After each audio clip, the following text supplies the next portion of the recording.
Hey guys, Tim Ladich here with the Route 281 podcast. Welcome to episode 20. Today's guest is Joel Landis, Somerset County Emergency Management Agency Director. We are grateful for his time and look forward to getting to know more about him. So if you're on YouTube, hit that subscribe button, and if you would, head over to Spotify, give us a follow there as well. We hope you enjoy the episode. All right, we are rocking and rolling. Joel Landis, our Somerset County EMA Director. Thank you so much for coming and doing this. Greatly appreciate, obviously, you coming in. I'm just excited to get to know who you are and how you grew up. And I just want everybody else, honestly, to know the people that are in place here, in the county. And, we oftentimes don't know who you are. Yeah, right. And we were talking about this earlier, but I just reflect, whenever I was young, there's so many programs that I didn't know existed, people that I didn't know existed.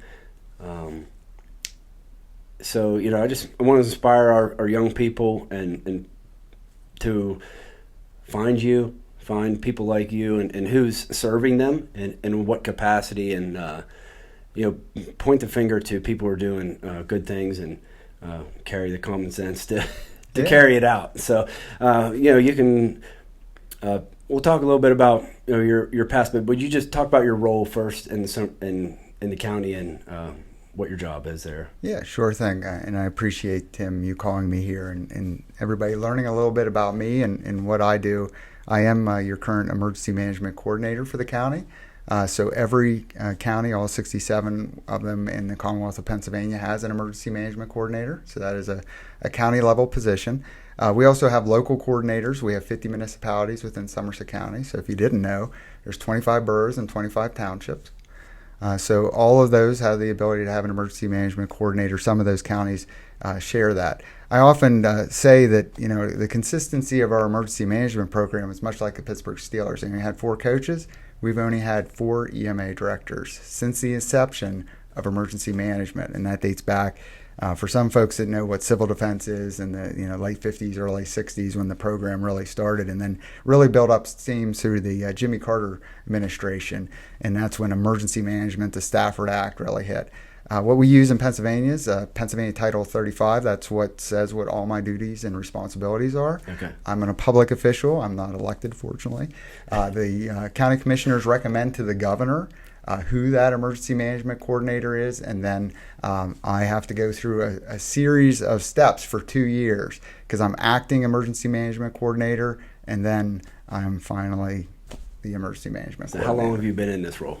I've been in this title since 2018. Okay. So, and then I had that 2-year spin up till I was acting, and then in 2020 I was official. But I've been with the county for the last 26 years and 28 years in public safety. Oh, nice. Okay.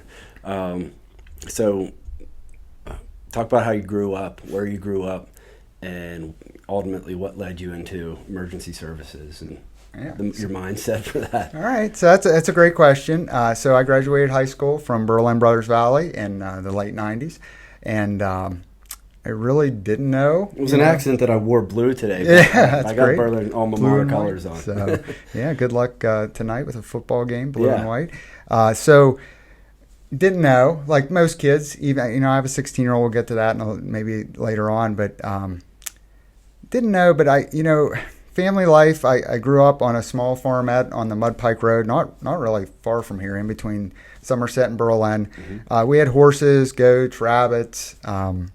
It was right beside a dairy farm. In high school, I sort of gravitated to what my dad was in, and they called it industrial arts. But when I was there, it was called like technological education, technology ed, I think, tech ed.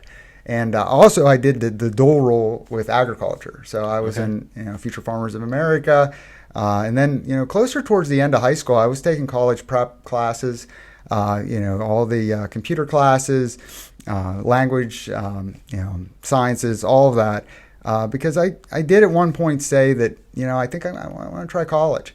I'm going to try that out. Though I was a tradesman, grew up, I will give a caveat. I say a strong family life. My parents did divorce when I was in middle school, so that was a trying time. Oh, okay. Mine too, so I know, yeah. And I was an only child, so I had great cousins, though. Grew up with my cousins, and I feel like, they were kind of my sisters at the time, just visiting with them. But I was an only child. My dad, though, especially, a mechanic by trade. My grandfather, a mechanic, all in the coal mines as growing up. So as you're well aware, we had a lot of that in Somerset County, and a lot of people were employed by those mines back then, like in the late 80s. Kind of grew up around equipment, fixing equipment. And, you're sitting in high school thinking, what am I going to do? Yeah. Like that senior year's rolling around. And somewhere, I think it was my agriculture class, they had somebody come in and said, we have scholarships available, because that's a big issue, right? How am I going to afford college? I did have some jobs in high school, actually some really cool jobs.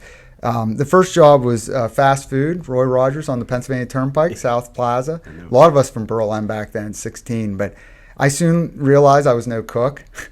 And a security maintenance position opened up at the Georgian Place. So we're talking early 90s, and how cool is that? Yeah, You're in a polo shirt with a radio and a mag light flashlight, and there you are, 16 years old. So I just thought that was kind of like, you leave high school, go do some of that stuff. And, it doesn't pay a lot of money. It basically pays your auto insurance back then. Yeah. So looking at colleges, it's like, oh my gosh. So scholarships, all the way to go, right? Yeah. So I'm sitting in the ag class, and Caterpillar comes in and says, we have full ride scholarships, Caterpillar equipment. Yeah. But then we pick one person per county or region. So I applied to Caterpillar. The caveat to that was you have to sign a contract with a dealership that you're going to work there. So I signed off with Caterpillar, was awarded the scholarship. That first college year was set. I had the money. I had to pick a trade school. I picked Penn College in Williamsport, Pennsylvania College of Technology. It's the Penn State Trade School. And I'm going to be a heavy equipment mechanic for off-road vehicles. Now, they had, at the time, Mack Trucks also had a scholarship, and you could be over-the-road mechanic or off-road. And Albin Tractor Companies out of Winchester, Virginia, that would have been the local dealership. At that time, Beckwith was here. They weren't part of that program, even though they were a dealership. Right. So I ship off to Penn College, and I'm talking to my fellow classmates about Albin Tractor Company and what that looks like. And it's an absolute phenomenal diesel mechanic program, by the way. They have a tool room. I never had even the dream that if I needed a sprocket puller for a D4 bulldozer, I would walk to a room and there'd be a person that would pull that tool for me. Wow. To go out on the floor and use. Like, that's the size of a shop that they had. And I was memorized by all that, but the students quickly told me that you're going to be working in garbage dumps in Virginia. I said, what? I said, I come from coal mine. Right. We don't have coal mines down around Winchester at the time. And they said, predominantly you're going to be in landfills. So I really started to rethink, oh my gosh, it's a great program, but I don't know about that. Like I got to work for them for so long before I can get back to Somerset and work on some of the equipment. If you remember, that's right around the time that they were completing the bypass on Myersdale. Yeah. So I was like, man, there's, how could I get a job with these guys? You're not. That was also the same time that I joined the fire department as a volunteer firefighter in Berlin. At that time, they didn't have a junior program, so I just joined, and I started going on fire calls, and I enjoyed it. Enjoyed helping people. I enjoyed all of that. I really didn't have that. I didn't have a lot of people in the family. There was a couple people who were volunteer firefighters, but as you interview more public safety people, you soon realize there seems to be that person that talked you, into the field. But I joined and I liked it. We had a shortage of EMTs at the time, emergency medical technicians. So I I ended up making a decision. I went through my first semester of college and I left. And I said, I'm sorry. I don't want to work for you. And they were all good. There was a clause that you could do that. I had to pay it back. I absolutely had to pay that semester back. I did all that because I had to figure out where I was going to go next. And I definitely wanted to become an EMT and look at that.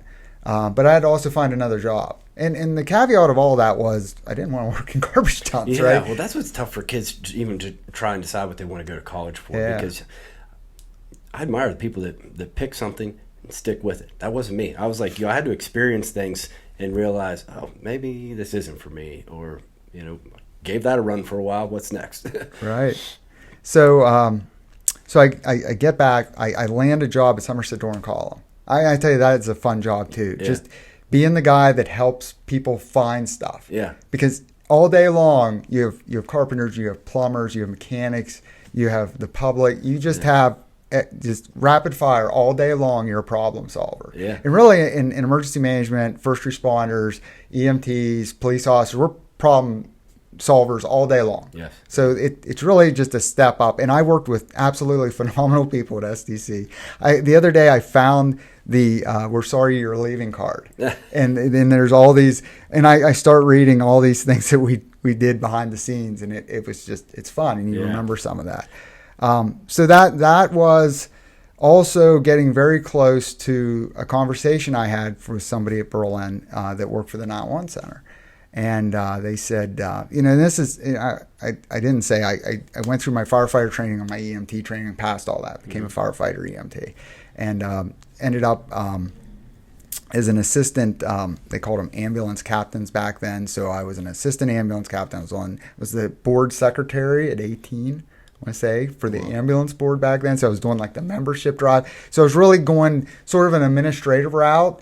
And there was a lot of we were paying per call back then for EMS calls. So you weren't getting rich by any means. They didn't pay you per hour. Like you literally sat there and waited for a call and then you got paid.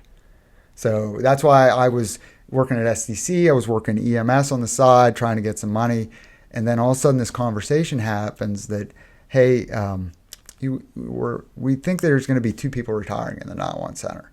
And I came on part-time for the county in 1999, so late 90s. I become a part-time dispatcher. And that was really hard back then. The stack of applications I can remember was very thick. And I had went through hazardous materials technician school that same summer. And that combined with my EMT training. And then I wasn't an amateur radio operator yet. I am now. But I was always interested in radios and whatnot. So those three things landed me my job, and they sort of told me that, like, this stack is thick, but you were landed the job because you're an EMT, you're in hazmat tech, and somebody said you like radios. Yeah. So voila, there I am, 1999. I'm part time, and then in 2000 I became full time. So I was full time on the floor. The dispatch center at the time was in the basement of the courthouse. So we're talking year 2000 roughly. Mm-hmm. We had one computer at our desk, so everything was very, very analog. Yeah. There were still dot matrix. If you remember dot matrix printers, they were the one where the printer head would go across, and you had the tear. I'm antiquating myself to most people. We had map books. GPSs weren't a thing. Yeah. Like there was a map with a protractor, like for landing zones. You actually had to figure out coordinates. Like it was archaic, to say the least. Wow. So that's all the 2000 time frame. And then 2001, we wanted to talk a little bit about 9/11. I had training in terrorism, nowhere to the degree I do now because, we had pretty much the biggest terrorist attack since Pearl Harbor. Yes. And I worked the night shift that day. I left at 8 o'clock. My neighbor and fellow dispatcher was the day shift at the desk I had just sat. And I was then the manager of the ambulance service in Berlin. So I had progressed to, and we had a crew on that day. I would say that I believe we were still basic life support back then. While I was an ambulance manager, we ended up progressing to advanced life support. But we definitely had a paid crew on. So I was sort of fluctuating between, being a dispatcher and being an ambulance manager. We had, obviously Berlin being so close, we were dispatched initially too. And I want to say we were right around like the third or fourth ambulance there that day. And we all know the story that, nobody survived. And then I ended up I could talk all morning about a month of floating between the dispatch center and the command post on site. So as a dispatcher, we were given the opportunity to sign up for shifts on site in a command post. So basically a wheeled vehicle that has radios that's able to talk to everybody at the site. And we were supporting state and federal resources at that point. Let me go back to one thing. So what goes through an EMT's head when he hears that there's a plane that just crashed in a field in Shanksville and you have to go there? Like, what goes through a person's mind? You have no idea what you're going into. How do you prepare for that mentally? And then when that moment comes, what's the thought process going through an EMT's head? So that's a great question to ask an EMT, because I will tell you that firefighters and police officers will all answer differently to that question, because we're all tasked differently. And I could probably give you a response because I do have a background in all three now. But as an EMT, the absolute is, if you arrive on scene, your task is to triage patients and make sure you have enough resources coming. So you do no good if you arrive, sort of think that guy might be the worst patient and start treating him. You have to assess all the patients and make sure you have the adequate level of resources coming depending on your triage. Mm-hmm. And that's inscripted in every EMS provider. So going there, obviously you're taking all of that pre-arrival information that's coming out across the radio. Maybe they can tell you how many patients, how large the aircraft is it on fire, what is the caller see, do they see victims? So all that's running through your head. But again, if you're that first arriving unit, you are tasked with taking lead of triaging and basically requesting additional resources to match that. And, was it the call that came into 911? Obviously that was recorded, but do you have any information about that first phone call that came in, or how was the information first relayed to 911? So how and again, I was off at 8, but from the accounts that I heard, there was a phone call that came in and was transferred to the state police, and it was one of the passengers saying that they're taking control of the airplane and they're over a body of water. And that's originally how the Pennsylvania State Police, they had called all of their units. When they heard of the World Trade Center, they have zone cars all across the county. They had called them all into the barracks, and they were at the barracks sort of watching the second plane hit the second World Trade Center tower. And that's when that call was transferred over to the barracks. And they basically told all those cars to go to their zones to the bodies of water. So that's the story that I heard. And I would say on the radio, there was a bomb threat also at the Cambria County Johnstown Airport. And we had shared radios back then. So we could hear Cambria County, Indiana County, Fayette County over our fire radio. And I can remember listening to when I was alerted, there was so much radio traffic on that one radio. And I kept hearing about the Cambria County Airport and the Cambria County Airport. And then we of course got the dispatch, for Shanksville, and that's all going on at the same time. And living then, there was just so much uncertainty. Mm-hmm. We had a conversation, being the ambulance manager at the time, about, is there going to be more aircraft falling out of the sky?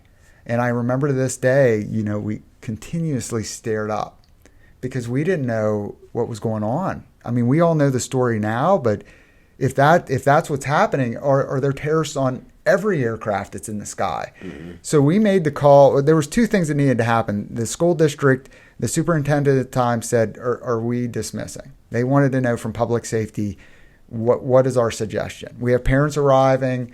I can remember we said, well, I think that's what we should do. Like, if parents are already arriving, I think they made a decision for us. Mm-hmm. I think it's best to get that out. And I think also I had a discussion with the fire chief at the time. We decided to move all the fire trucks out of the fire station, and put them geographically all over different parts of the town because we were afraid another airliner would just crash into our fire station and take all of our resources out.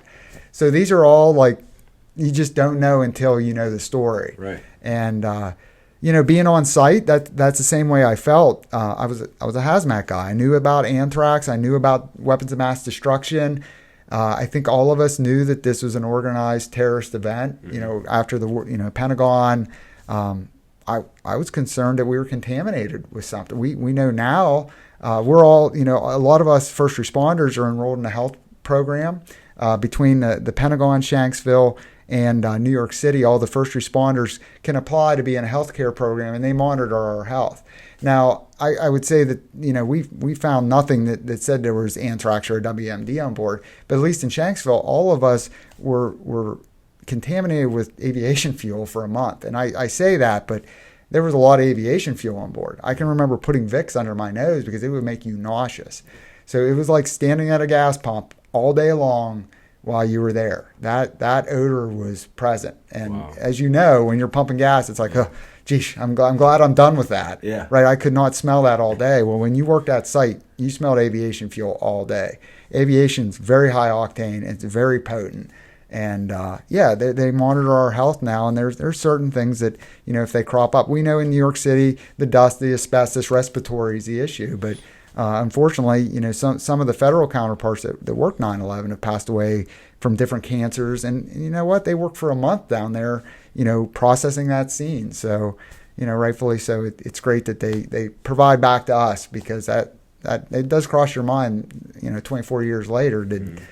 Being 22 years old, was I exposed of a month worth of aviation fuel? How's that going to look when I'm older in life? Mm-hmm. So you're manager of the ambulance department in Berlin at that time. Yes. And then where does your career go from there? Sure thing. So I'm the manager. I'm a full-time dispatcher on a rotation. So then we worked 8-hour shifts. So midnight to 8, 8 to 4, 4 to 12. The year is 2001, and just I gotta throw this in. 2002 is the mine rescue, Key Creek Mine Rescue. Yeah. So I just to circle in what that looks like. I was at home when that call came in. I remember the dispatcher reaching out to me as a fellow dispatcher and said, "You're not gonna believe this, but we just got a call from the Black Wolf Coal Company, like." These miners are trapped, but they're saying that the face of the mine's blowing out the water. This doesn't happen every day. And we had this conversation like, you got you got the fire department going. Yes, we got the Sykesville Fire Department dispatch, but knowing hazmat and just stuff. I think a lot of people know that. Like I went down this course of being a mechanic. Like the guy knows some stuff. So I said, well, I know Bernie Sperry in Berlin. Like a well driller. Like I'll call Bernie Sperry and see if he can get a drill rig out there or something. I don't, and at the end of this event, a lot of people that exactly, we've watched that story. And if you haven't, on YouTube, there's sort of the free version of watching that movie of the mine rescue. I think it does a great job of showing that story, and anybody can go to YouTube and pull that up. I tell a lot of people that weren't either born during that just look how the community came together, look how the government came together to rescue those miners. So at one point, after they did the test drilling, they kind of came down with a time frame that now's the day that the miners are coming out, and they said we're going to need 9 ambulances to be on standby, and they said they called from the dispatch center and they said, we're going to pull some out of county ambulances in because we don't want to deplete the county. Mm-hmm. Because guess what? Those medical calls, car accidents, they're all going to come in during that time. So I remember taking with my counterpart, he was also in dispatch, an ambulance out, the Somerset ambulance. And we had a Berlin ambulance and a Somerset ambulance, and we had all these various other ambulance services, and we had a procession down 219. And we went that route because it was easier for some of the out of town, but we didn't have cameras back then. But just to think about the 9 ambulances going down 219 and then staging, and then later that evening is actually, it was nighttime till they pulled the miners out. And I still had to work dispatch. That was my primary job. I can remember I traded off with a guy. Like I parked the ambulance. There was air medical there. And I was in the dispatch center when actually the miners were brought out because I had to work the 4 to 12 shift. Yeah. So I couldn't like just call off. Right. Like we had to float. And I was a bachelor at the time. So really I had 2 full-time jobs. Yeah. I was a full-time ambulance manager. I was paid. And I was a full-time dispatcher. So I'm floating 2 jobs, probably for the most part bought my first house that way. Yeah. Between, overtime and whatnot. So that's sort of my Q Creek Mine Rescue story. Also, by the way, while I was there that day, I was positioned with the Navy surgeons that brought the hyperbaric chambers up, which is something else. We had 3 hyperbaric chambers from Virginia that was trucked up. And it was phenomenal to see. At the time, we had Lieutenant Governor Swiker there. And he was our acting governor because Tom Ridge, the year before, was our governor. However, that's when the newly formed Department of Homeland Security was being formed. And he ended up being that first chairman. So we lost our governor, so he could go do that. And then Lieutenant Governor Swiker was here, and he was phenomenal. I can still remember he's calling other governors to get all the waivers and the escorts, the state police escorts from every state to Q Creek. To get those. Yeah, those hyperbaric chambers up. They had to detox the miners from the air that they were breathing and get oxygen back into them, basically? So like a diver. Yeah. So if a diver rises, they will have pulmonary embolisms occur. Like health effects can happen because of the pressurization in the body. Mm-hmm. So they got to, divers do that a slow, methodical way so they don't have that. By them pulling them out of the ground at the elevation that they were in, there was this concern that they would need these hyperbaric chambers on site immediately for them. So they fortunately never used that I know of. That they were not that I know of. Maybe I don't know down the road if they had to use those at all, but they weren't used on site. Let's put it that way. But yes, that's why they were there, and they had some super smart surgeon guys that I got to talk to that. Yeah. Who would have thought? Yeah. Like, here's the Department of Navy in Q Creek. Yeah. That stems, from the year before in 2001, just some of the people I got to meet there. And I never even talked about 98, but we had a tornado in 98. I ended up in Salisbury for a full-fledged, that was as bad as you can get. It's a fatal tornado. So we had fatalities. That's a bad day. So and I won't go into detail. We don't have so much time. I remember that tornado. Yeah. So I was there in an ambulance for that. So 98. You think about this. My career starting out. I'm at a very bad tornado. You got thrown into the fire. Yeah. So 2001, this happens. I'm thinking, holy cow, is this how my whole career is going to be like? This is like the real thing, right? Yeah. So it gets slower. Fortunately for everybody, it gets a little slower. So to speed this up a little bit, so I'm in that dispatcher role up until 2006. So 2006 is a pivotal time in my life. I got married to my wife. Yeah. I decided that I was also being promoted to 911 supervisor. So now I'm going to be in an administrative role in the 911 center. I decided at that time that this is pretty good information for everybody. At some point, you got to cut some ties, right? Especially when you get married. That's a big deal. And we sell it. Next year's 20 years. So, and she, being a public safety wife, they get the brunt of it. I mean, absolutely. And hopefully I get to talk about a little bit of that. So the ambulance, I stayed on as a board of director, EMT. However, the manager position, we got somebody else in there to do it. And they've been in that position ever since. So I had to walk away from that because you can't have 2 full-time jobs and a wife starting a family and getting a promotion.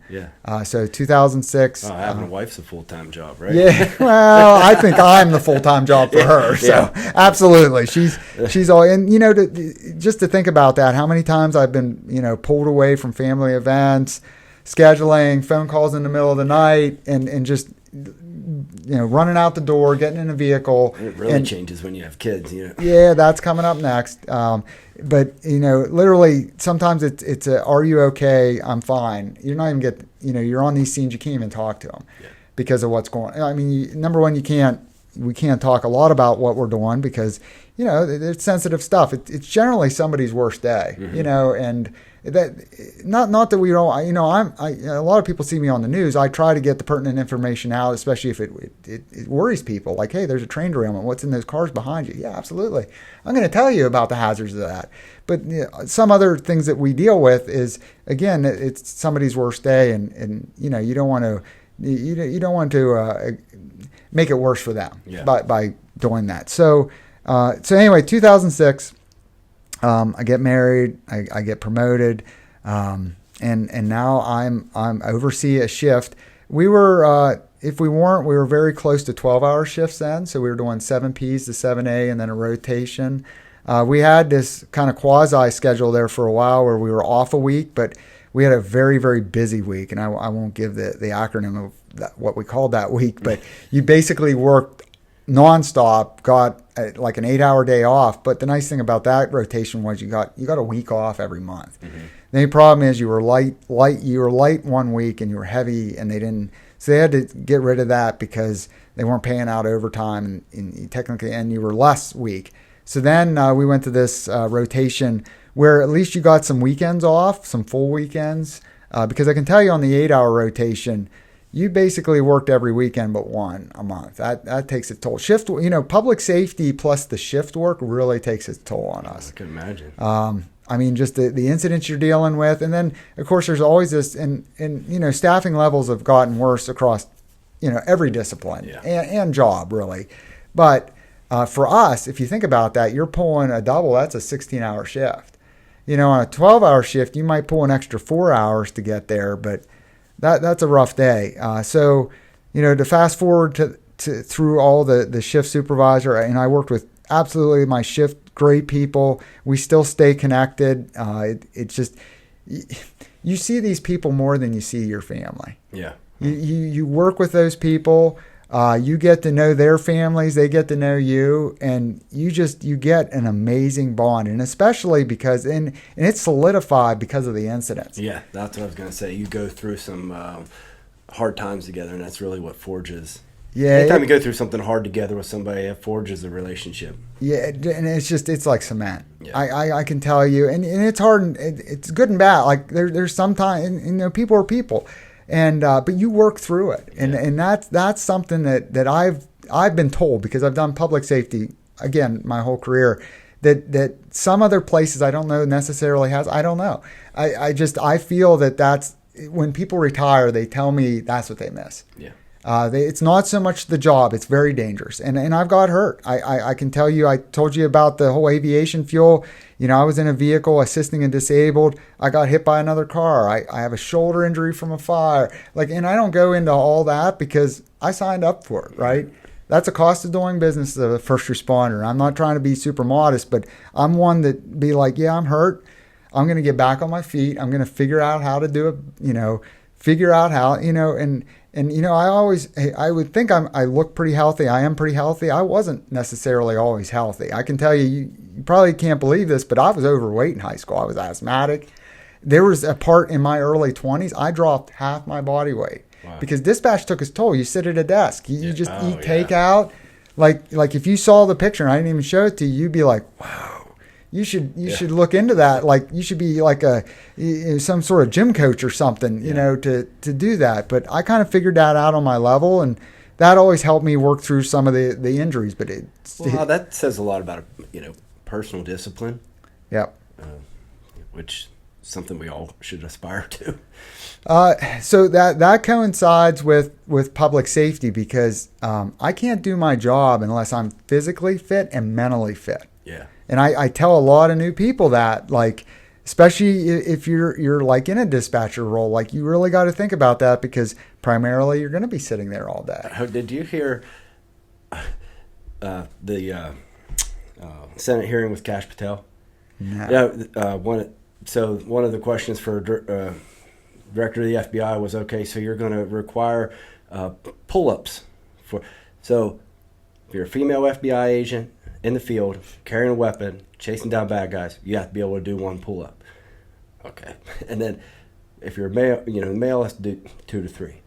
And then one of the, I think it was the Hawaii representative, was complaining that females had to do one pull-up. I'm like, it's just one pull-up. Like, is that too much to ask for somebody to be that physically fit to do one pull-up that's chasing bad guys in the field? I don't think so. But yeah, so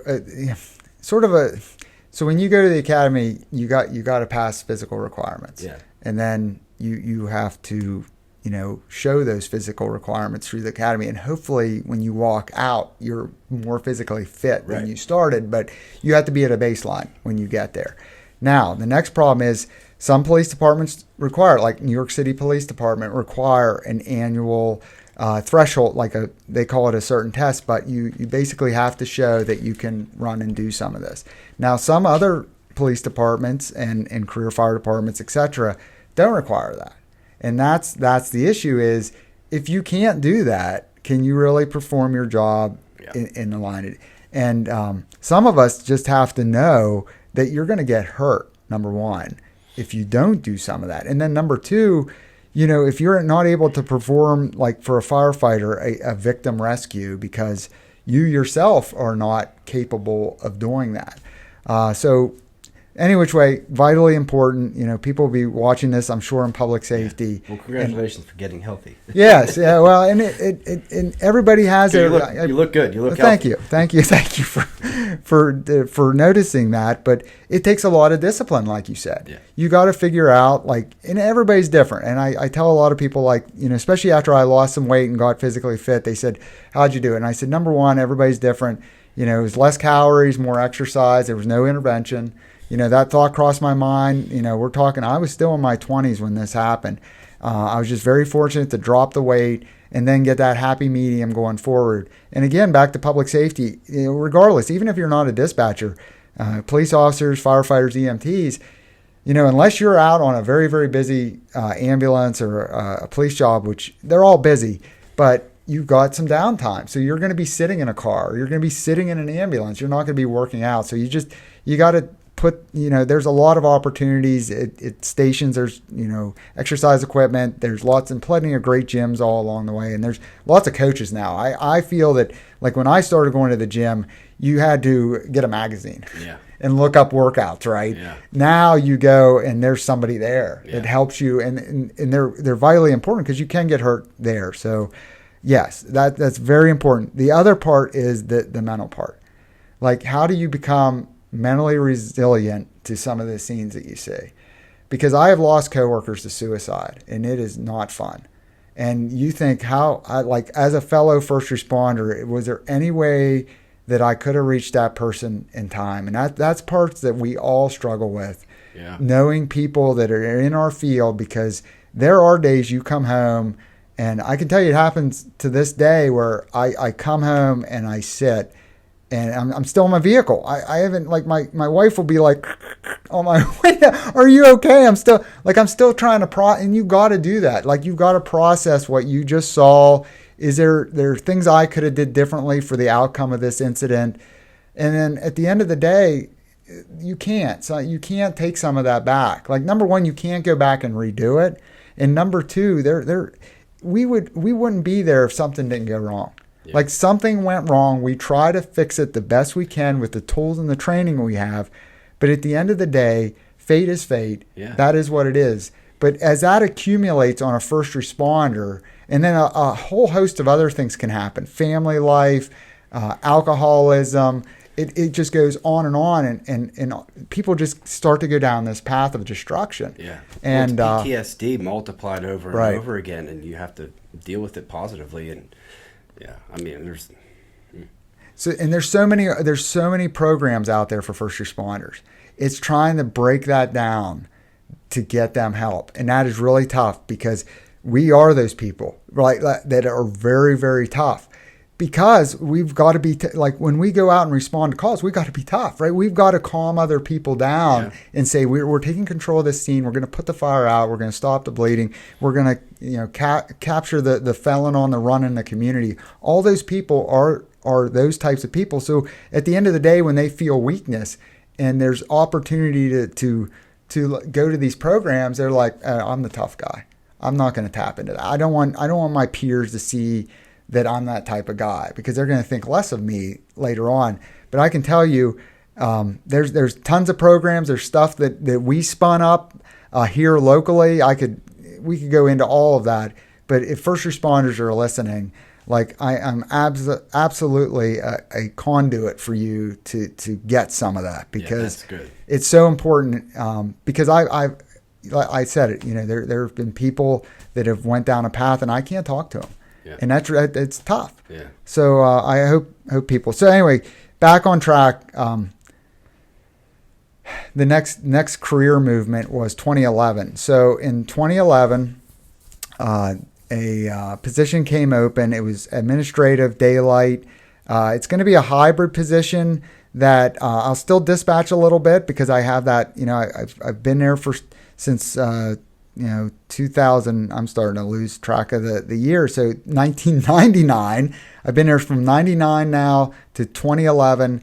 And I am going to oversee the brand new county administrated hazmat team and all duties assigned, which is always at the end of every job description, right? So, you're responsible for that too. Yeah. By the way, so we have an airport hangar. A lot of people know that there's a lot of equipment. You were out there. I know Scott Braun. It's incredible. Yes, and I didn't call a lot of people out on this.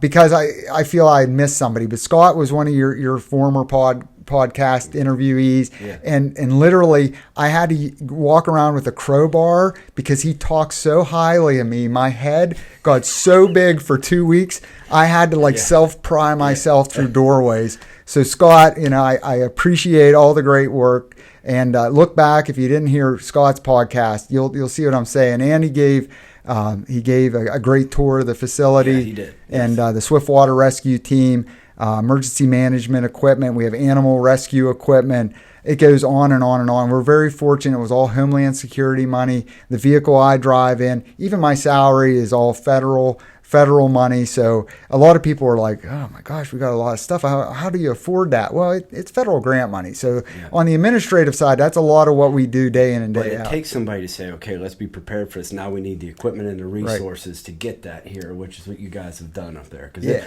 It's mind blowing. If anybody hasn't been able to see that, it's well organized.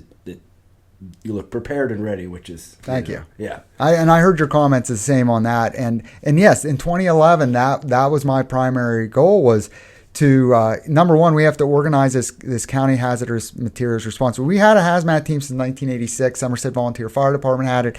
In '99, they had some declining membership in that specialty, and they had opened it up. And I came on board in 1999. Again, it landed me that dispatcher job. So I've been on the hazmat team. Somerset Fire Department said, hey, would the county be interested in doing it? There was a couple other options. We would have outsourced it to like a private company. Another fire department would pick it up. We had some meetings about that. The county of Somerset said, no, we're gonna administer that, and it's been there ever since. So everything is housed out of that airport hangar. But then there was other things like Scott Braun and the Swift Water Rescue Team. Animal rescue came along the way, and then there's who has a bobcat with a red light in a wildland fire. Like, these are all the types of widgets that you would not normally see in a firehouse. And back to the core question about what is this emergency management thing? So we're really the first responders' next call. So 911 calls, you get fire, police, or EMS, but who does fire, police, and EMS call? Yes. We're that next level. Emergency management is the people that have to know to call or have the equipment and or training and or provide the training to the local responders for the current threat landscape. Mm-hmm. And, we can talk, how that current threat landscape has changed over the course of my whole career. Because when we were at war in Iraq, Afghanistan, there was a lot of, we're concerned about domestic terrorism, which we are seeing quite a bit of an uptick right now. But when we were in war after 9/11, we were worried about, people just getting these ideas and taking matters into their own hands and injuring other Americans because of some of these ideas that they get. And we would train local responders to look out for that. And for the public that's looking, we rely heavily on you all. The See Something, Say Something is 100% a great campaign. If you see something out of the ordinary, call 911. there are hordes of us at any given moment that are trained to go out and make sure that isn't something. And I would, day in and day out, much rather go out there and say, yep, that's nothing. And we'll go to the next call. Then versus, man, if we would only knew. Yeah. So, that's just my my public service announcement for the public viewing, that we rely heavily on you to give us those tips. Yeah. So in 2011, I started. I was daylight, so I got off the shift work. So yay, family, yay, you know what I mean. I'm able to be around a little bit more, but I got more responsibility too. So as you know, you were out there again. I was sort of brought up in a mechanics family. We take care of that equipment.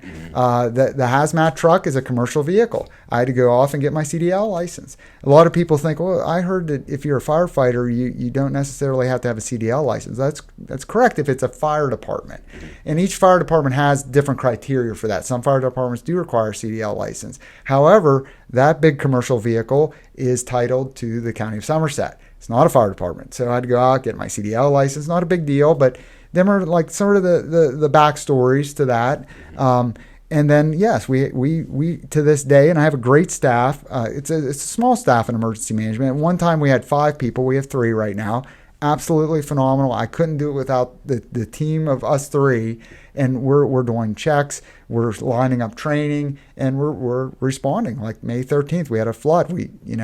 It was a downright flood, a bad event. It doesn't happen every day, but we would not have been able to respond appropriately if it wasn't for all of the training that we've done and all of the systems. So day in and day out on sort of a blue sky day like today, it's exactly what we're doing at the office. We're making sure everything is ready. We're looking at what's the next training class do we need. We're sitting in meetings, and we get a ton of requests to come out and do things, just like this. And it's great because people are going to listen and learn about things that they never heard about. So.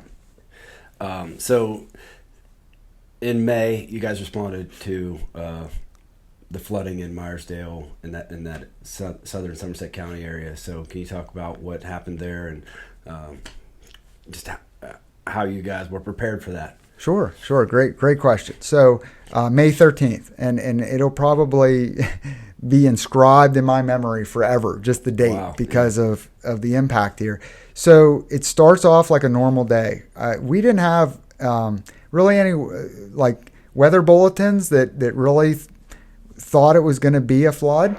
I say that because we watch the weather all the time. Mm-hmm. Like if we have any idea, we're not going anywhere. We went places that day.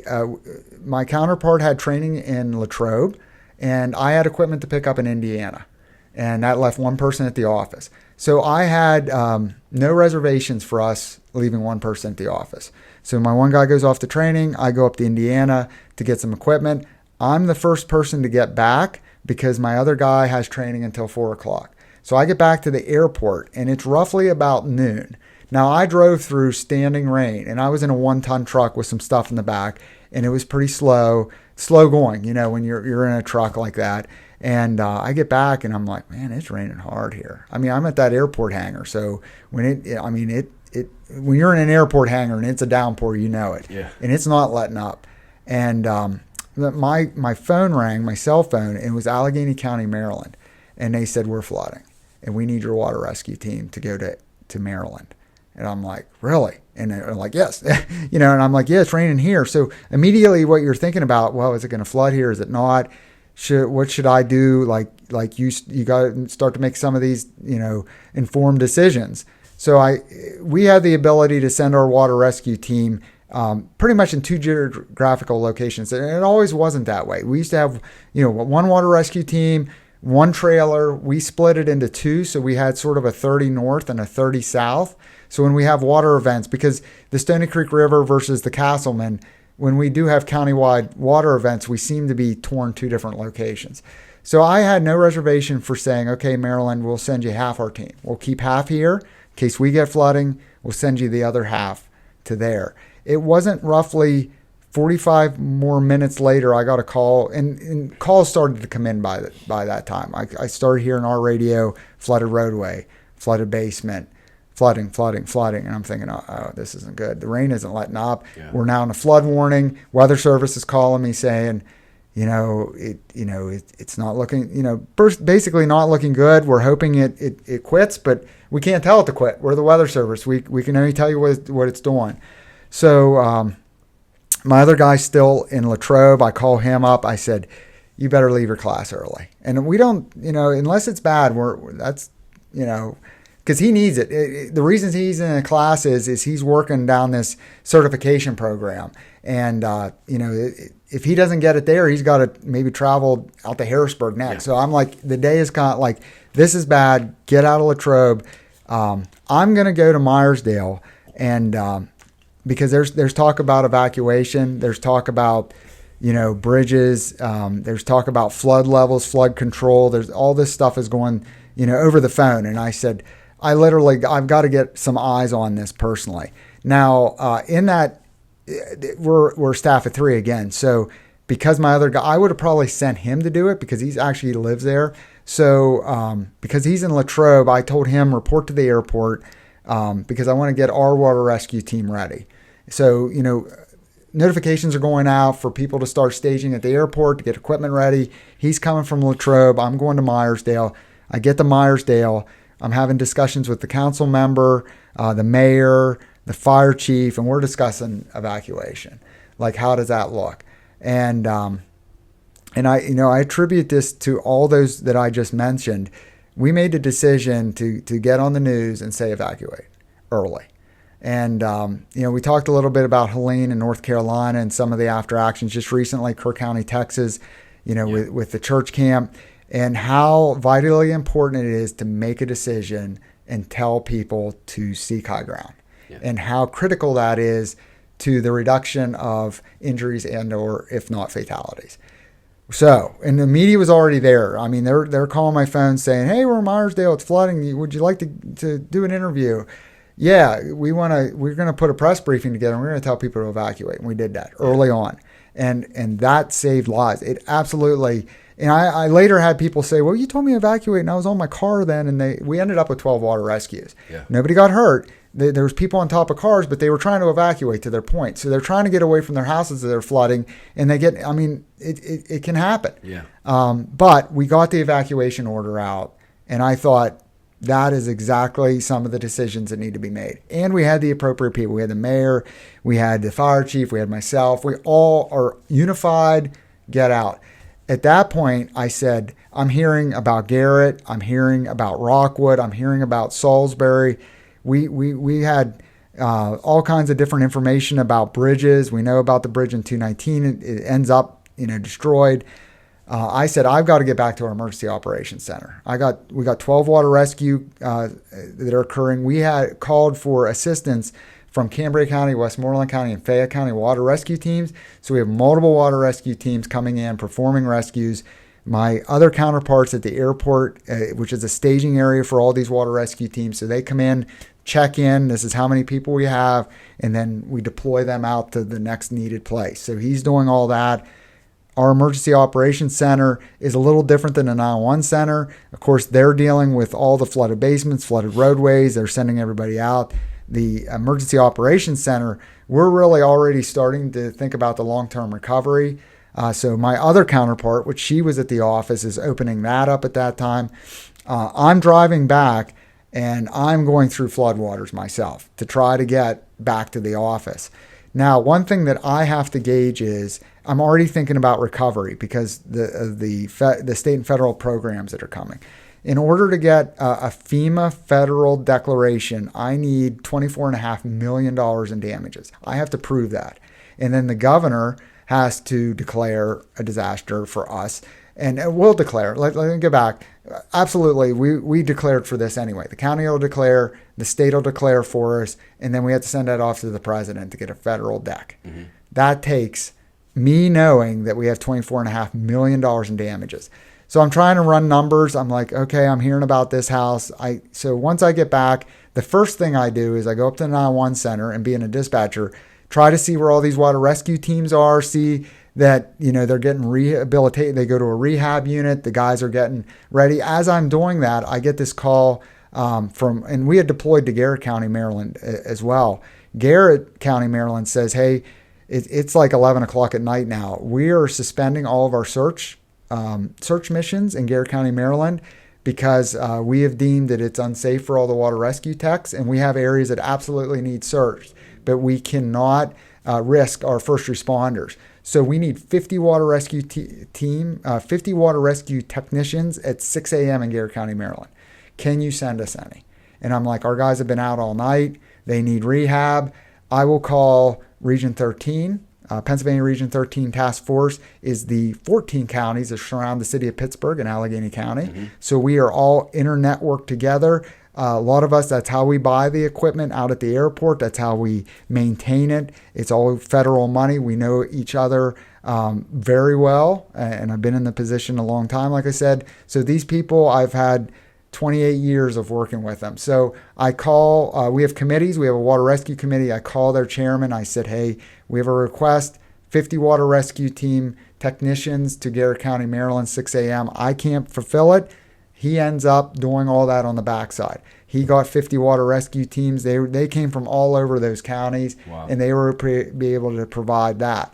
However, we're still dealing with flooded basement. This is 11 o'clock at night. We're still under a warning. We're still under a flood warning. It's still half raining outside. We're still learning about damages that are occurring.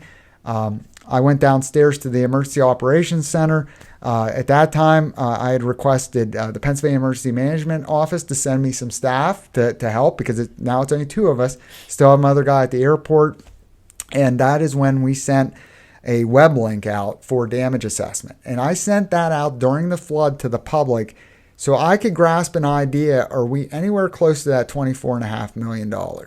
Because there's a lot of things I got to do in order to get recovery efforts to be able to provide for these people that their houses are underwater, to provide them housing for the next day. So we have Red Cross, we have Salvation Army in a room, we have PEMA in a room. I sent a link out to the public and said, hey, till I mobilize my teams to actually go and look at the damage, you can tell me what's wrong. So we did that to the degree that we had 130 people take us up on that offer. So all of those, we have to call back and then formalize teams the next day to get out to the hardest hit areas, because it's nighttime now. So that very next morning, we divided up teams, sent them out. We ended up with $12.5 million, at the end, fast forwarding all this. We end up 12.5, so we're nowhere near the federal deck. We did get an SBA, which is Small Business Administration. DRAP is a PEMA program. It's a Disaster Recovery Assistance Program.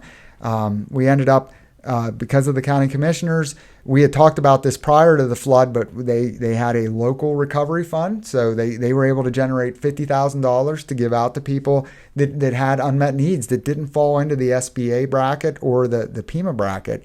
And to clip it all off, we end up with $2 million in requested funds. So that's how many Somerset County people requested assistance, to the degree of $2 million. So they told us, and then through those various programs, we're in that allocation stage right now where we're allocating money out through those tiered programs. So that's all like a lot of people see the response, the water rescue, you got the equipment, but the recovery side's the one we don't talk a lot about, what our office does. But 100% we want to get our communities back on their feet, because let's face it, there's people that are in various levels of the economy right now. They might not be in a good spot. I have a lot of friends that because of what happened with the mining industry and all the businesses that supported them, they're in between jobs. Mm-hmm. And now they're trying to make their way, and a flood comes through and it washes all their stuff away. Yeah. So absolutely, we want to try to assist them, because they worked hard years up to that point. So mm-hmm. That's another just PSA, that these programs are in place for those times. So don't think twice. Like, if it's going to get you back on your feet, some of these programs are really, really good about that. But you got to kind of break that down and say, I want to do that. We set up what's called a multi-agency resource center at the Myersdale Fire Department. And that mark was open for several days. And people were just able to come in and see, even though we had those three programs in place, there was all kinds of different government agencies. If you were in agriculture, the USDA was there, the Department of Ag was there. And that's just one you might not think of. But human services is there. And then, of course, like Red Cross, Salvation Army, all those types of people. And it goes on and on and on.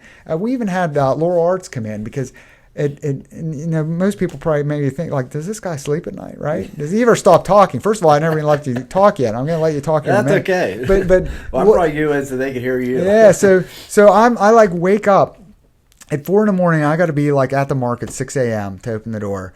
And I thought, oh my God, and I'm a parent. I didn't even talk about my son, he's 16. And I thought, if I was a flood victim and I got like my kids with me, like, and they were little, like, how am I gonna concentrate on these people, like throwing all these applications at me when I got all my kids like running around, like they want to go.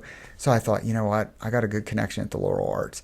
So I called them and they come and they had coloring books and art. So, and it happened. I had a family like almost immediately come and the kids are all like, this is boring, right? It's the government. Like what's fun about that? But they legitimately needed to fill out some applications and get this process. Well, next thing you know, like Laurel Arts come over and got the kids and they're over there. Yeah. And I thought that's just, that wasn't in the script. That's a lot of like just being a parent. Yeah.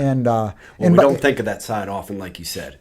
And thank you for sharing, because people need to know that is there. Yes. And that's also the role that you guys play. Right. Is the recovery side. Yes. Because the damage happens, but now what? Yes. Yeah, it's a big part. And it's happening to this day. Like I am still getting calls. People are still in certain processes with that allocation. So it does take some time, but there's absolutely some great programs. The Red Cross were cutting checks pretty early. People that were out of a house were put up in hotels immediately. Like, and back to sort of like Hurricane Helene in North Carolina, a lot of people saw like tent cities and campers and whatnot. And that is legitimately, and it was just a horrible situation. 20 feet of water in the mountains. Can you imagine the Castleman River at 20 feet from Confluence, the Hoy to Meyersdale?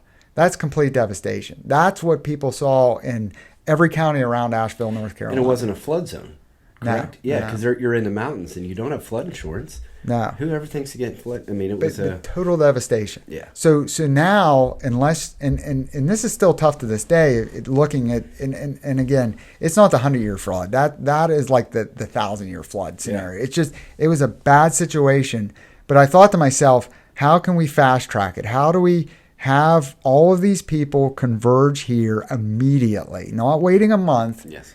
To do all that. And it's really that sending the link out immediately during the flood, getting our teams, mobilized the next morning, so on the SBA side, that takes the governor of Pennsylvania to send over a document to the secretary of the SBA in DC, who has to declare that Somerset. So these take processes, and to that point, we ended up having the governor come through. I got to meet Josh Shapiro. He was here to see, he knew about it. He was seeing the stuff, but he wanted to get eyes on it. And more importantly, on the government side, he wanted to look at people and say, what are we missing? Yes. And I thought that was super cool. I really did. I've been around a lot of politicians over the years that like we talked about Lieutenant Governor Mark Schweiker during the mine rescue. Now we're talking about Josh Shapiro being here. We're at the ballpark. What can we do? Now you see there's donations of money. There's, now we're at a bridge. Secretary of Transportation's there. They dropped that bridge overnight, and they had a temporary bridge in the next day. Yeah. And that was all because of pressure on the locals, because a lot of us were saying, hey, that detour, we're going to have car accidents, if not fatalities, because we're pushing all of those vehicles off 219 on a lane and a half, and they're commercial vehicles that are out of state, and we've got to do this. And that's just no nonsense government. Yeah. Like, we understand that we could did what they're actually there to do. Absolutely. Like, we understand there's waivers and there's the ecology and there's all these things we worry about.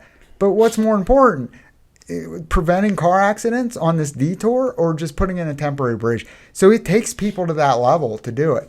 So I was very humbled to see some of that happening, and the conversations are still happening to this day, even though it was May 13th. Right. Like they're like, we still have a temporary bridge there, right? And it's going, but and we're trying, and we're also looking at Now that we know that this happened, what can we do better? That's the whole training and prevention side.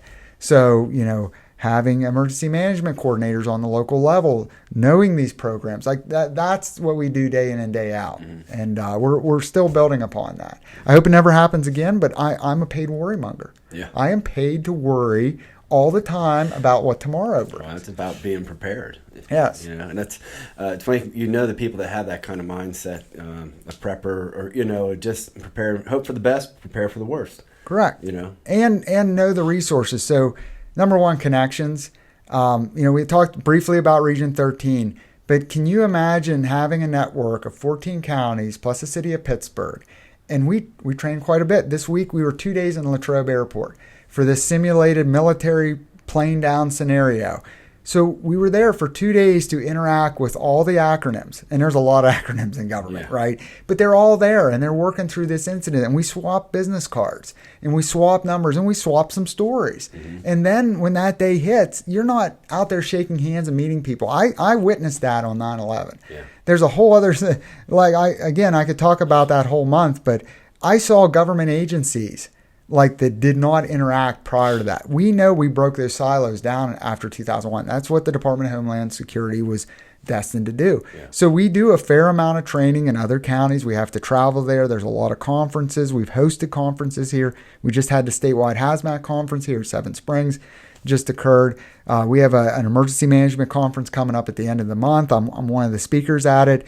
It seems like we do a lot of that, but there's reasons for that because we don't just necessarily sit at a desk and think about this or talk internally. We definitely have to get out and meet those people and know them ahead of time. Yeah. So you spoke about Region 13, Counterterrorism Task Force. So can you talk about what that is and how you're involved? I know you're the chair on the agricultural side of things. So what is what is your involvement there from Somerset County? I was glad to see we were represented on that. And then what is it? What is its main purpose? Sure, true. So and it's a great question because their logo is on all our vehicles, and I get that question a lot. So Pennsylvania Region 13 Terrorism Task Force formed in 1998 because a bunch of people like me at the time said it would be good to get together with our counterparts and just talk. And yes, they deemed it terrorism at the time because even then in 98, it was a concern. What did happen after that was a terrorism attack that we all talked about previously. And then in roughly 2004, Homeland Security came out with some pretty good grants. And there's 2 grants that you can apply for. One grant is you're only applicable if you have a major city. So Philadelphia and Pittsburgh get that grant. And I'm not going into the acronyms. I could do that. I'm just going to call them grants. So you get 2 grants. One is to be generally more prepared and equipped to deal with terrorism. Now, that grant application process has changed a little bit along the way. Like we've had various degrees of terrorism. With that, the grant still exists. Let me put that out there because we know about Doge. And, rightfully so. A lot of people disagreed with this at first, but I had a FEMA grant and it was on the list. So even saying I agreed with it, they could have said your grant's done, right? And then I had to figure out what we're doing with Joel's salary here. So and that was reestablished. But in the federal government, they were going line by line and looking for wasteful spending. And I'm a fiscal conservative. And I've heard stories about this stuff. And absolutely. I think even when I got in my position in 2018, I looked at everything financially and thought, how can I do it cheaper? Because I'm a taxpayer. And down the road, when I retire, I hope somebody else does this. So anyway, Region 13. So 13 counties or 14 counties, city of Pittsburgh. We have a monthly meeting to determine where that grant money goes. We all have specialized teams. Some of us have things like trench rescue, urban search and rescue. We don't have that in Somerset County. So we don't necessarily have all those capabilities, but we know the counties we can call on. So think of it like a trench rescue where somebody's down in a pit, maybe For whatever reason, they didn't have a trench box, which prevents the walls of the trench folding in, and they're trapped. We would call in a technical rescue team in for that. City of Johnstown, Cumberland Fire Department, they all have that type of equipment. So there are various teams that we don't even have that capabilities. On the law enforcement side, Region 13 equips and trains explosive canines. Yes, there's drug canines out there, there's police canines, but when you get into EOD canines, that's a specialty. EOD teams, there are people with robots. Pennsylvania State Police predominantly comes here with that. However, we have teams in the city of Pittsburgh. As you know, the city of Pittsburgh is a big sporting venue, right? If you can imagine, what that looks like on every weekend to bring those assets in and make sure the stadiums are safe. So all of that is what we equip and train those for. The benefit for us is we are also able to be part of all that. Yeah. So little old Somerset, knowing all of the inside security details and being able to see that grant money get used and know that capability can come right back to Somerset. And absolutely, we have had city of police vehicles here with EOD canines when we've had things like the Trump rally, when we've had the 9/11s. And you see these cars driving through, and that's when it really resonates with me that says, wow. That's the part of being Region 13. Now, every county in the Commonwealth is part of a task force. We just happen to be the one that's in that Pittsburgh region.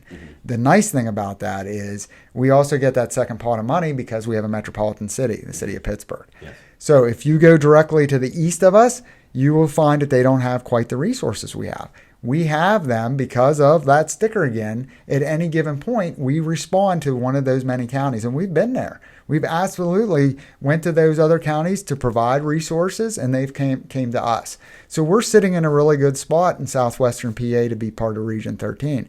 So we have a monthly executive directors meeting. We basically approve the funding and then push it up to the next level to get it allocated. Those grants, by the way, they're 3-year grants. So we have a spend down for the next 3 years, and we just got our allocation. And of all things, it was an increase. So a lot of people said about those, obviously the border, immigration, all that stuff we know on the federal level is getting more money. So those are the types of things that should be funded and get more money, not chemical castrations in Mozambique. Which is what I'm glad Doge did. Right. Let's get the money where it should go, not places that, for goodness sakes, it's that common sense factor came in a little bit, and no, nobody wants that. And I appreciate you pointing out, saving money here, able to put money where you need it the most. Yes. And absolutely on the home front, right, Homeland Security, that Homeland Security dollars brought all those water rescue team into our county on May 13th. Yeah. So those water rescue teams are all equipped with PPE, trucks, trailers, equipment using Homeland Security money. So you think about Homeland Security, well, what does that really get you? It gets a water rescue team, coming down your street during a flood. That's what it gets you. So that's what this is important, and these agencies are important because that has to go somewhere. We all see it on the federal stage. Okay, we see the talk about numbers, but where does that actually go? It comes down to local community because that's where we are, and it goes with, this has to all start locally. That's why I just want young people to know about this. Right. Because you have to understand this, it affects you locally. You may not think it does, but it does. And right. It's important to be involved, understand, and engage so that hey, you are a taxpayer. You work hard for your money. Where is that going?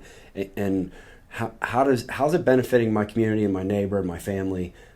So it's good. It's great to see that programs like this exist for the local people at this level. Yeah, I'm glad you identify that because I pay federal taxes just the same as you.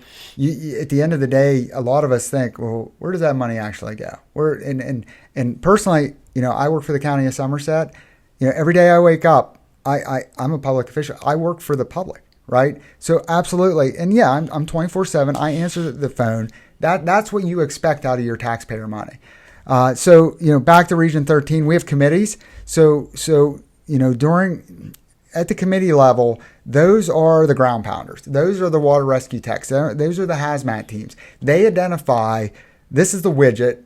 that I think we need going forward. And by the way, we're all NIMS type teams, and I know that's an acronym, but National Incident Management System has, this is the training level you should have, this is the equipment level you should have to be nationally recognized. Our teams are certified to that level. That's our awesome. Water rescue team, our hazmat team, some of this is required. Like the hazmat team, to be a state certified team, you have to meet this. So I would never think that people just think that we kind of sit around and just buy stuff to buy stuff.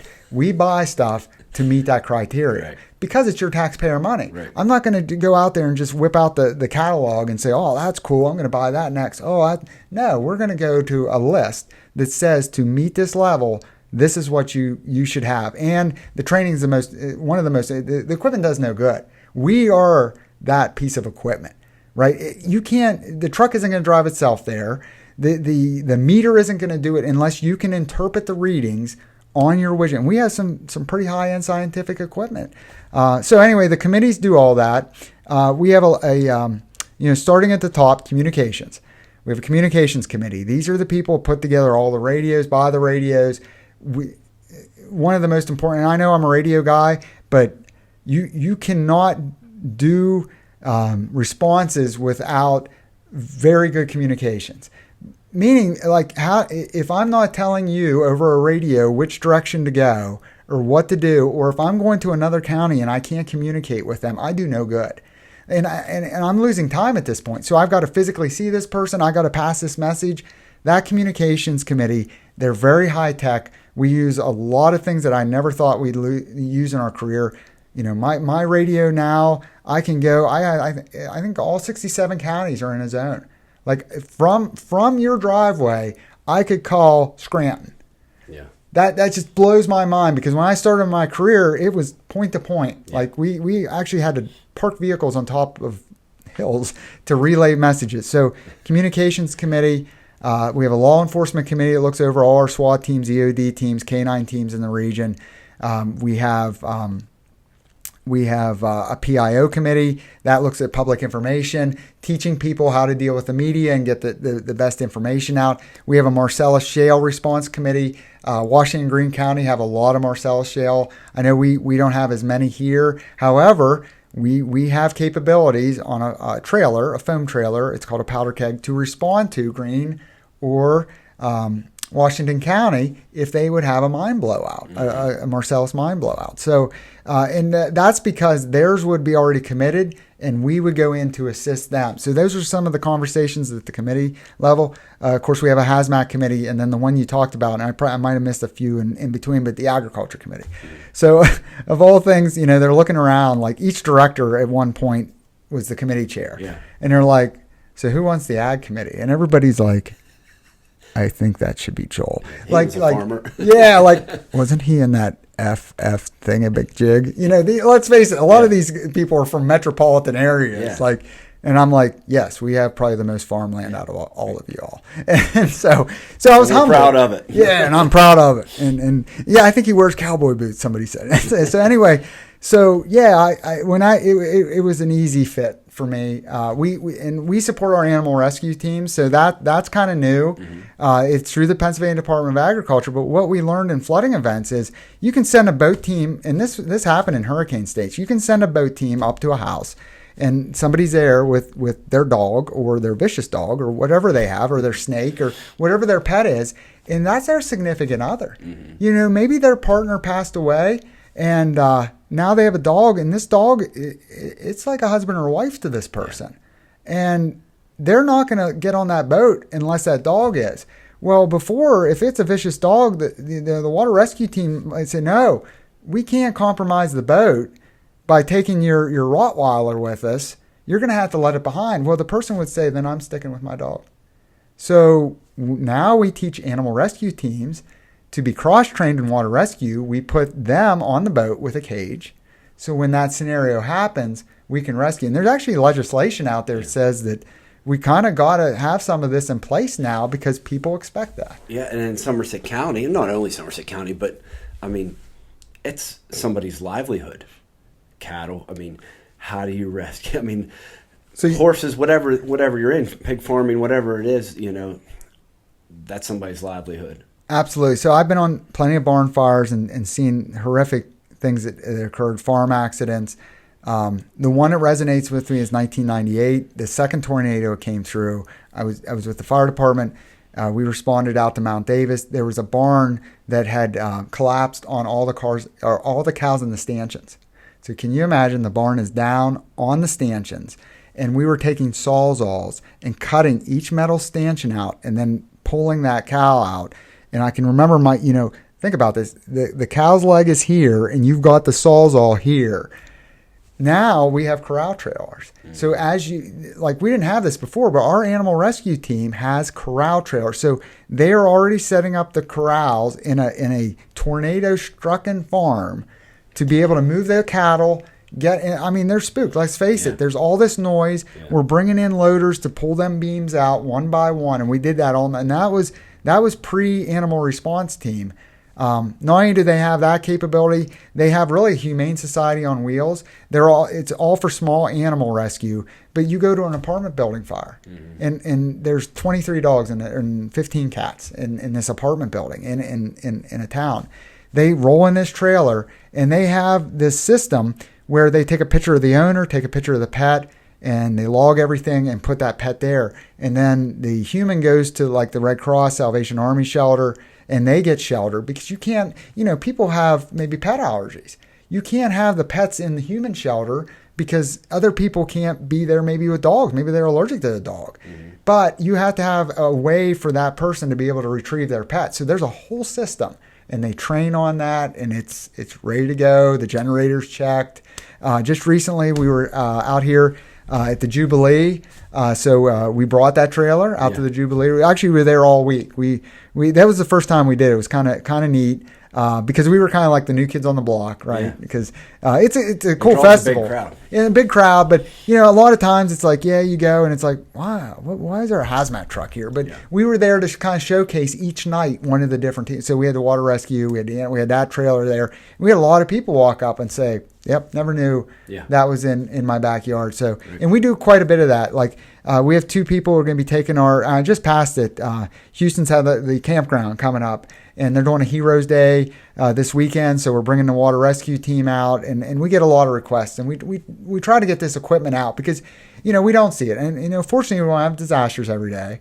But again, paid worry monger, you never know. Like, I didn't know what September 11th was going to bring. But to hone on one of the questions was, September 12th and what that looked like. And right now with the current landscape and... Yeah, it's nuts out there.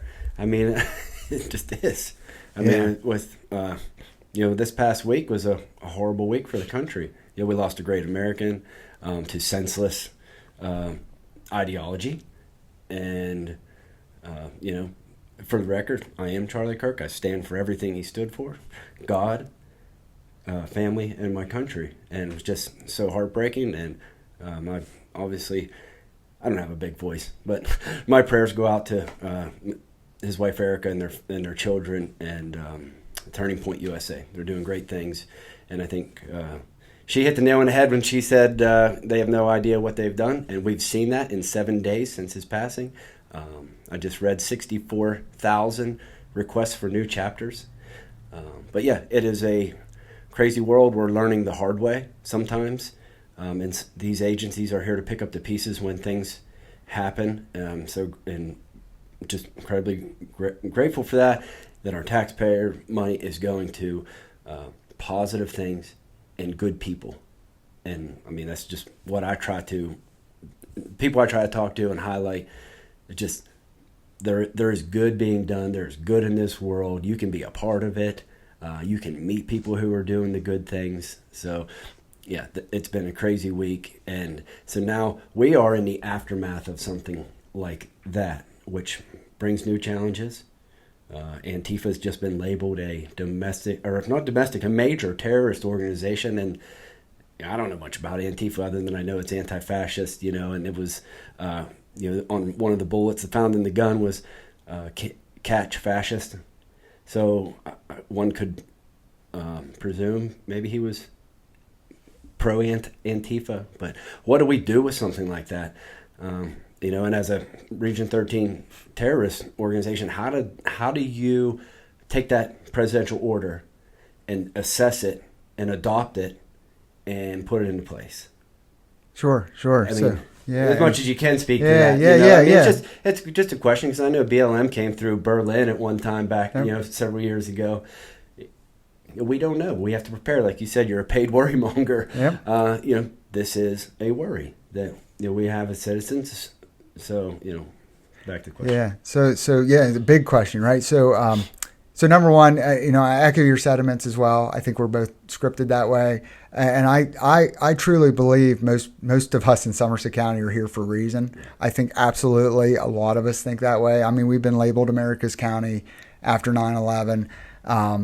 And we're Americans. And it really it's a sword through me when Americans hurt Americans over, sometimes questionable reasons, and of all things, last year we had an assassination attempt in Butler County, and I had a lot of friends that were working that detail. I didn't tell you everything I do. I volunteer for the state special medical response team. I had to request, went out to all of us to work Butler. Mm-hmm. So at that time I had a schedule conflict. I wasn't there, but I could have been there. And we all know that story and how people lost their lives that day. Yes. And it's very sad. And with that assassination attempt, it was on the heels of our 9/11 observance.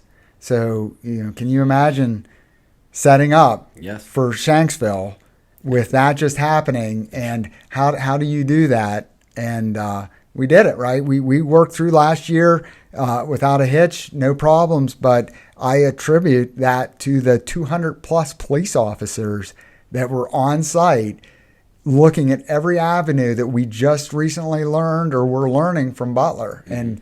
And a lot of us in that room said, it's not happening here. Yeah. It's not happening here at all. We're America's County. We don't fully understand what happened in Butler yet, but we're going to prevent it. Yeah. And because a lot of people come from out of town too. Yes. And we have to prepare. So I think we did an exceptional job last year and this year alone too. We had a lot of people there, but we just didn't have that circumstance. So with this week and what happened, how do we deal with that is the question. So in Region 13, we have what's called a fusion center. And we employ 2 analysts, a state police intelligence trooper agent, and then the FBI has an office there as well. Mm-hmm. So there's somebody there Monday through Friday that are looking at all real-time threats. And we didn't have this in 2001 at all. We also have the Pennsylvania State Police has a fusion center in Harrisburg, and we have a Pennsylvania Department of Homeland Security. So there's a federal one, and then there's a Pennsylvania one. All of these are interconnected, and that is their sole mission. So when the president identifies something, they're absolutely going to listen. When the president came out in January with Presidential Directive 8, he said that you must prepare on the local level for natural disasters. You must be able to have systems in place that you make that recovery happen quicker. Disasters happen or disasters start and end on the local level, 100%. Mm-hmm. Government agencies are going to come in. Government agencies are going to leave. We are going to be the ones stuck doing it. My family works here. We just met. I mean, let's face it. We all live and work here. A lot of us do. And we are going to be the ones, even if it's you and I call you up and say, hey, I need your pickup truck to go pick up some water. You probably take me up on that offer, right? In a heartbeat, because you're scripted that way, and I can tell that.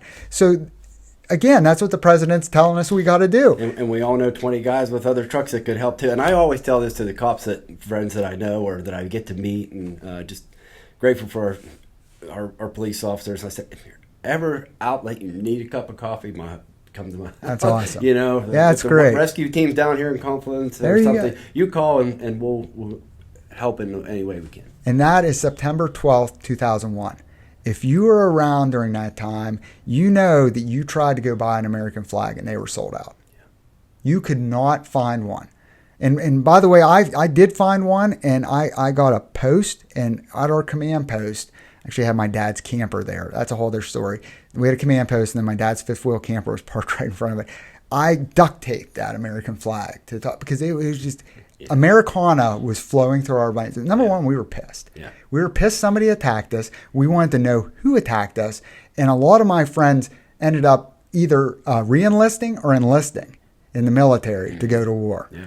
And I try to just resonate that feeling because there is a lot of people now that weren't born during that time. So when they hear this story, they don't have that passion kind of running through their veins. And if you can remember, like when you're in high school, you learn about Pearl Harbor, you learn about different acts of terrorism that happened, but you didn't live it. Mm-hmm. A lot of us lived it and had that feeling. And now we're just in this world where we have such great means of communications like podcasts. This is great. I'm getting information out, but then there's a negative side to that where people are getting just drawn in to these ideologist things. Mm-hmm. And they're able to look at this and just start to believe some of it. Yeah. And then they go to these acts of terror because they're so drawn in, they're recruited. Yeah. Let's face it, this is, and bottom line is people, other countries are very jealous of us because of our liberties, right? We have the freedom, a lot of freedom, right? And a lot of great documents, the Bill of Rights, the Constitution, Declaration of Independence, right? Awesome forefather documents that really give us freedom. Other countries don't. Mm-hmm. They look at that and they say, that infringes upon me, and you know what? I don't think it should be that way over there, so I'm going to attack them. So how do they do it? They try to recruit Americans to attack us on our own front. Yeah. And that's exactly what's happening. So these groups start up, and we identify one this week. We identify another one next week. I can tell you, I remember getting early on in our career when we were doing terrorism stuff, like you would get a guide if you found certain motorcycle gangs that had these patches, they were attached to a terrorism group. Yeah. Or if there was contraband, it had this logo on it. It's attached to this group. So that is how the fusion centers, they look all across the nation at what they're seeing and they communicate that out. Mm-hmm. And then we push that out on the local level, day in and day out, hour to hour. I just happened to be this week in Latrobe. I was with 3 FBI agents on one day. That night, somebody rams the gate at their office in Pittsburgh. Yeah, right. So I am with the people that's their office. Mm-hmm. And, one day we're talking about just stuff like we were talking about, and then in an instant, that happens to those same people. And it's running through my mind like, wonder what they're doing today. Yeah, They're I don't know the full story in York, PA. I just know, prayers for the families that lost those police officers. That is a tragedy, and here again in PA. Yeah. So I can only see pretty much what you could have saw in the news, like an ambush scenario with law enforcement. They were serving a warrant. So very violent crimes. I will say though, we've always had violent crimes with guns. Yeah. Nowadays they're probably communicated a little quicker. And it's getting more violent. But then again, going back to that, we've always had, to a degree, that's going to happen. Yeah. And always been good versus evil. Yes. And I would never give up some of those liberties to have that because I want to bear arms. I want to protect, my home. And I think like the castle law, and I think these are awesome things that Pennsylvania has going for them versus other states that might not have that. So again, that's kind of cool that we can live in an area like that. But knowing that people are going down these paths of violence, and credit to our law enforcement, heads always on swivel. These scenarios unfold, and we know that how hard is it to recruit for a firefighter, an EMT, or police officers, knowing all this because we see it on our phone. So it's really hard to recruit. But I can tell you it's the most rewarding thing in the world to know that day in and day out, you're out there helping people, and they will remind you. I've had plenty of people come up to me and say, years down the road, I remember that scenario, you helped me through it, thank you. That does go along. We don't ask for it, right. but that's the other, you don't necessarily see that. You see all the other stuff of the career. But I think that's the thing on the recruitment side is you got to really realize that you're that way. And guess what? It is an oath. I know that when I got in this career, absolutely, there is a day that I could not come home, right? But that is, to us as first responders, that is the greatest honor. Mm-hmm. If we lay our life down for a fellow American, right, trying to protect them, that is the oath we've taken. Mm-hmm. And that is the ultimate sacrifice. Back to the family life, our kids, they all know deep down inside that's a reality. Mm-hmm. And they already mentally prepare for that. And it's kind of scary. Like we set out things if that day is come, because I've had people, I know people that this happened to. So you absolutely get your families prepared if that day ever happens, because you want to know they're taken care of. And that's a whole other network that we do internally when something tragically like that happens. All of us come together to provide for that family. Mm-hmm. So just know that, if anybody is contemplating a career in public safety, be it fire, EMS, or police, corrections, it goes on and on and on. Those networks are pre-established, but it's the greatest career in the world. Yeah. To know that you're on deck, that when that call comes in, you're going to respond, and you're going to go back to your training. You're going to utilize that equipment that was like we talked about is there. Like, we want to be the best equipped to provide for the community that we serve. Yeah. Well, very grateful, for explaining to us and sharing your story and sharing your experiences. I know personally, I'm glad you're in that position. Thank you. It was great to meet you and sit and talk with you for a little while. Nice to meet you. Yeah. I just know that we can be proud of Somerset County. I am. This is why I do this podcast. And I just would encourage people to go to the county website to look, to understand. You want to get involved in one of these training groups, swiftwater rescue, hazmat, animal rescue.